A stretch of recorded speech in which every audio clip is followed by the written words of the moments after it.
Salam sejahtera bagi kita seluruh sidang jemaat yang diberkati oleh Tuhan. Kiranya sukacita dan damai sejahteranya tetap ada di atas kita pada kesempatan hari ini. Dan sebelum kita melakukan seluruh aktivitas kita, kiranya firman Tuhan memberikan kita kekuatan yang baru, sukacita, bahkan juga penghiburan, sehingga kita memiliki gairah dalam melakukan seluruh aktivitas sepanjang hari ini. Kembali kita bertemu dalam program Pagi Damai. Kali ini kita akan memasuki edisi Berjalanlah di Jalan Tuhan, yang dikutip dari kitab Yesaya pasal 43 dari ayat yang ke-16 sampai kepada ayat yang ke-19. Demikian firman Tuhan, saya bacakan terlebih dahulu. Beginilah firman Tuhan yang telah membuat jalan melalui laut dan melalui air yang hebat, yang telah menyuruh kereta dan kuda keluar untuk berperang, juga tentara dan orang gagah. Mereka terbaring, tidak dapat bangkit, sudah mati, sudah padam sebagai sumpu. Firman-Nya, janganlah ingat-ingat hal-hal yang dahulu, dan janganlah perhatikan hal-hal dari zaman purbakala. Lihat, aku hendak membuat sesuatu yang baru, yang sekarang sudah tumbuh, belumkah kamu mengetahuinya? Ya, aku hendak membuat jalan di padang gurun dan sungai-sungai di padang belantara. Nah, kalau kita melihat di sini dari ayatnya yang ke-16 sampai kepada ayatnya yang ke-19, di mana Tuhan membuat jalan bagi umatnya untuk dilalui, baik itu dari laut dan juga melalui padang gurun. Saudara, Tuhan tidak menuntun umatnya berjalan melalui jalan yang mulus, yang indah dan baik, saudara. Tetapi Tuhan menuntut umatnya berjalan yang pertama-tama melalui laut. Kalau dikatakan berjalan melalui laut, ini jalan yang sepertinya mustahil, tidak mungkin menurut akal ataupun kemampuan manusia untuk berpikir. Dan yang kedua, Tuhan membawa umatnya berjalan melalui padang gurun. Kita tahu padang gurun adalah wilayah yang begitu cukup luas. Kita tidak tahu dari mana kita memulainya dan kemana ujungnya dan apa di ujungnya yang akan kita temukan. Kita tidak mengetahuinya. Nah, seperti tidak ada suatu kepastian, saudara. Bahkan sepertinya tidak ada jalan mana yang harus dilalui supaya sampai kepada tujuan. Tetapi justru Tuhan menuntun umatnya berjalan melalui jalan yang seperti ini, yang melalui laut. Ya saudara, jalan di mana hal ini sepertinya mustahil untuk dilalui, dan melalui padang gurun. Sepertinya jalan ini kita tidak tahu memulai dari mana, dilanjutkan ke mana, dan di mana tujuannya sepertinya kita tidak bisa lihat dengan mata jasmani kita. Akan tetapi Tuhan menuntun umatnya melalui jalan itu. Oleh sebab itu, hal yang pertama yang perlu kita pahami bahwasanya jalan Tuhan dengan jalan kita itu berbeda. Ya, itu berbeda. Nah, oleh sebab itu Nabi Yesaya juga mengungkapkan dalam pasalnya yang ke-55.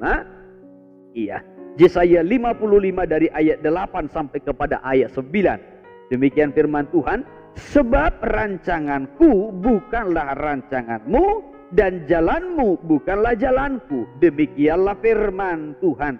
Seperti tingginya langit dari bumi, demikianlah tingginya jalanku dari jalanmu, dan rancanganku dari rancanganmu. Tuhan berkata bahwasanya jalanku bukan jalanmu.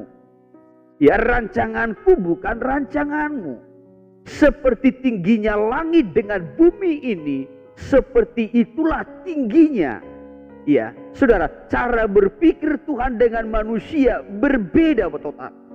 Ya, baik rancangannya maupun jalan-jalannya.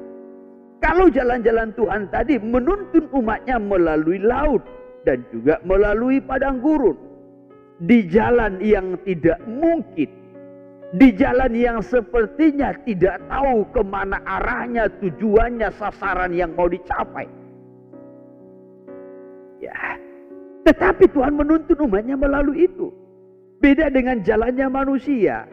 Kalau jalannya manusia, rancangan manusia itu, biasanya manusia itu menentukan jalannya sendiri.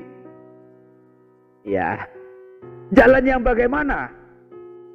Jalan yang biasanya ditentukan oleh manusia untuk dilaluinya, tentunya adalah jalan yang menghindari penderitaan, kesusahan. Itu sudah suatu kepastian, saudara.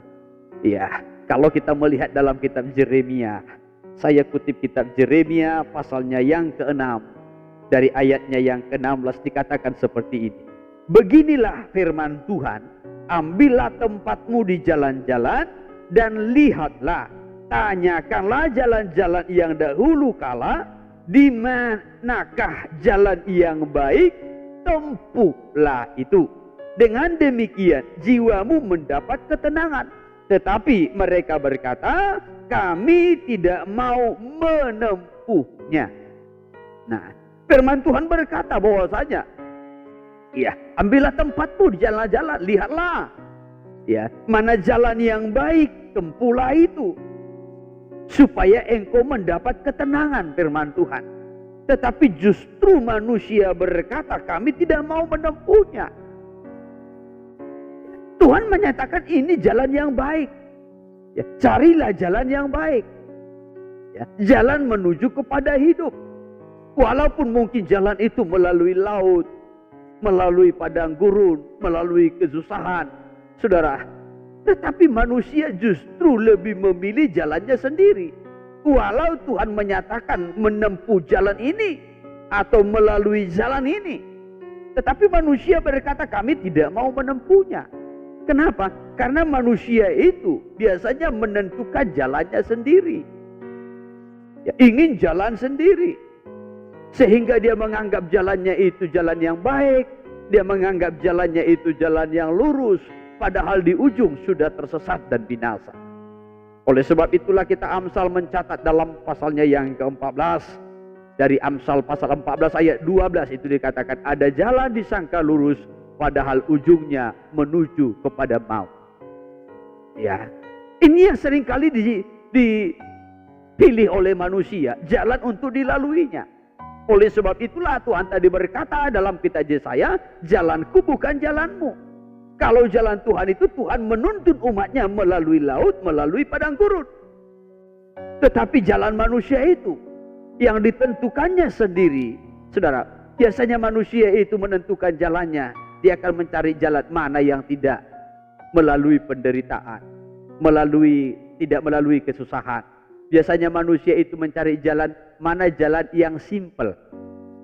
Ya, jalan yang simple. Oleh sebab itu kadang-kala manusia kalau ada jalan yang simple, pemotongan, dia pasti akan mencari jalan pemotongan. Ya, dia akan mencari jalan yang simple. Walaupun mungkin risikonya itu sangat fatal sekali. Ya, tetapi manusia itu selalu mencari jalan-jalan yang simpel. Nah, kalau mencari jalan-jalan yang simpel, walau kadang-kala kelihatan seperti lurus, padahal ujungnya sudah menuju kepada maut. Dalam kitab Mazmur pasal 49 dari ayatnya yang ke-14 sampai kepada ayatnya yang ke-15 itu dikatakan, saudara, nanti menuju kepada maut. Seperti domba mereka meluncur menuju kepada maut. Saya akan bacakan kitab Mazmur 49 dari ayat 14. Demikian firman Tuhan. Inilah jalannya orang-orang yang percaya kepada dirinya sendiri. Ajal orang-orang yang gemar akan perkataannya sendiri. Seperti domba mereka meluncur ke dalam dunia orang mati. Digembalakan oleh maut, mereka turun langsung ke kubur.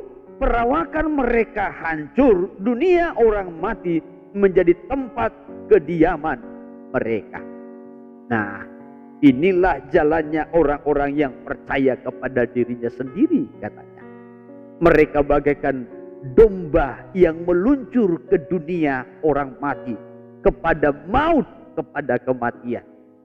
Yang walaupun di awal sepertinya dia melihat jalan itu lurus, jalan yang simpel, ya, jalan tanpa penderitaan, jalan tanpa kesusahan, jalan tanpa rintangan.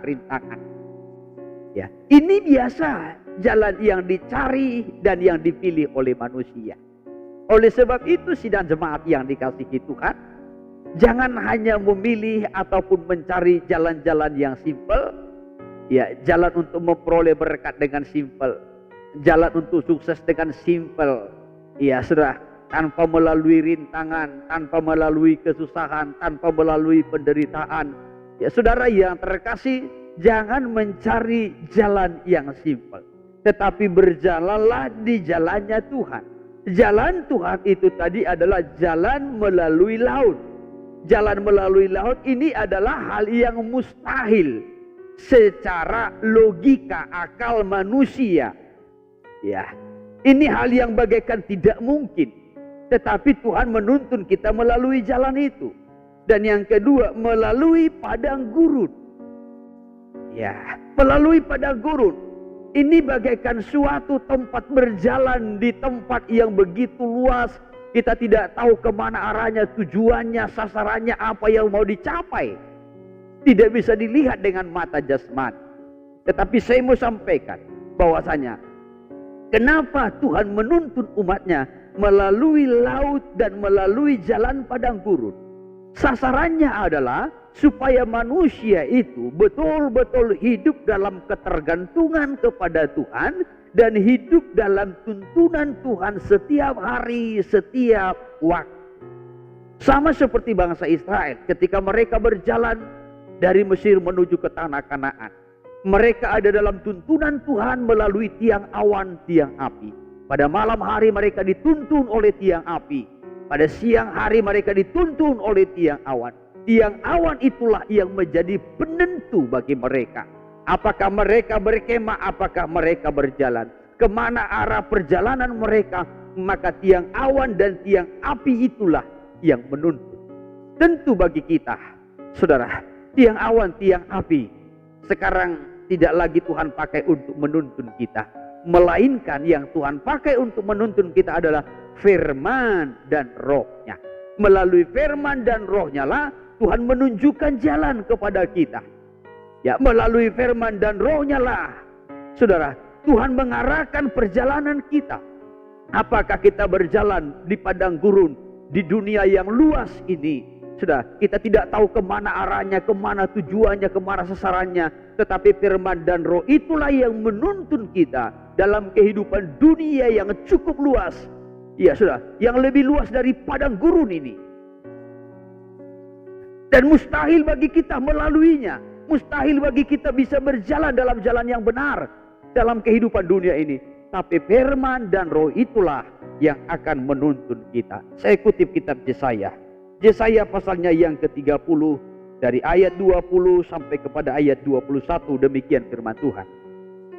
Dan walaupun Tuhan memberi kamu roti dan air serba sedikit, namun pengajarmu tidak akan menyembunyikan diri lagi, tetapi matamu akan terus melihat Dia. Ya, matamu akan terus melihat Dia pengajarmu, katanya. Lalu ayat 21, dan telingamu akan mendengar perkataan ini dari belakangmu. Inilah jalan, berjalanlah mengikutinya, entah kamu menganan atau mengiri. Artinya saudara, bahwasanya Tuhan memberikan firman-Nya, pengajarannya bagi kita dalam pengurapan kuasa Roh Kudus. Maka firman dan Roh Kudus itulah yang menuntun kita. Maka melalui firman dan roh itu kita akan mendengar, saudara, perkataan Tuhan yang berkata, inilah jalan, berjalanlah menempuhnya. Jangan engkau menganan, jangan engkau ke kiri. Artinya jangan menyimpang ke kanan, jangan menyimpang ke kiri, tetapi berjalanlah di jalan yang Tuhan tunjukkan melalui firman dan rohnya. Sehingga kita sampai kepada tujuan, sampai kepada sasaran, dan kita bisa merebut berkat sorgawi. Untuk itu, sidang jemaat yang dikasihi Tuhan, berjalanlah di jalan Tuhan setiap hari, setiap waktu. Saudara, bahkan pada kesempatan hari ini juga, berjalanlah melalui tuntunan Tuhan. Mintalah Roh Kudus, mintalah firman-Nya, kiranya Tuhan menuntun kita melalui kedua hal ini, firman dan kuasa Roh Kudus-Nya. Tuhan memberkati kita sekaliannya. Haleluya. Bahwa ku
kebenarannya.